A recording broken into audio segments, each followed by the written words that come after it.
চাঁদের বুকে এবার কার্যত পাকাপাকিভাবে লেখা হয়ে গেল শিবশক্তি নাম। যা এতদিন ভারতের ছিল তা এবার বিশ্বের সকলের হয়ে গেল। গত বছর 23শে আগস্টের দিনই চিরকাল ভারতের ইতিহাসে সোনার অক্ষরে লেখা থাকবে। ওই দিনই চাঁদের বুকে পা রেখেছিল ভারত। চন্দ্রযান-3 অভিযানকে সফল করে চাঁদের অচেনা দক্ষিণ মেরুতে প্রথম পা রাখে ভারতের ল্যান্ডার বিক্রম।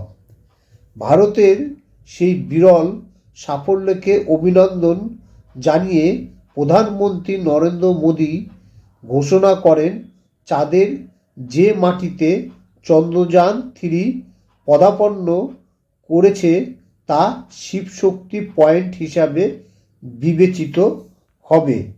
প্রধানমন্ত্রী নরেন্দ্র মোদীর ঘোষণার পর তা ভারতীয় মহাকাশ গবেষণা সংস্থা ইসরো সহ ভারতের সকলের কাছে শিবশক্তি পয়েন্ট হিসাবে বিবেচিত হলেও সেটি আন্তর্জাতিক স্বীকৃতি পায়নি।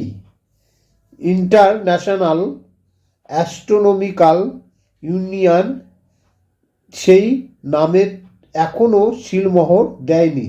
এবার সেই স্বীকৃতিও পেয়ে গেল ভারত। IAU জানিয়ে দিল, ভারতের ল্যান্ডার বিক্রম চাঁদের যে বিন্দুতে নেমেছে সেই অংশকে শিবশক্তি পয়েন্ট হিসাবে তারা স্বীকৃতি দিল। শিবশক্তি ব্যাখ্যা দিতে গিয়ে এই দুই শব্দকে ভারতের পৌরাণিক গাথা থেকে নেওয়া শব্দ বলে জানিয়েছেন IAU। এই স্বীকৃতির পর এতদিন ভারত চাঁদের যে অংশকে শিবশক্তি পয়েন্ট বলে আসছিল, বিশ্ব এবার তাকে শিবশক্তি পয়েন্ট হিসাবেই চিনবে। প্রধানমন্ত্রী নরেন্দ্র মোদী এই নাম ঘোষণার সময় জানিয়ে দিয়েছিল, শিব হলেন সমাজের কল্যাণের প্রতীক আর শক্তি হল সমাজের সেই কল্যাণের পথে এগিয়ে যাওয়ার শক্তি।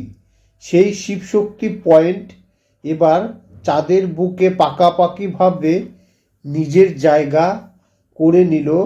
আগামী দিনে চাঁদের ওই অংশের নাম হয়ে গেল শিবশক্তি পয়েন্ট।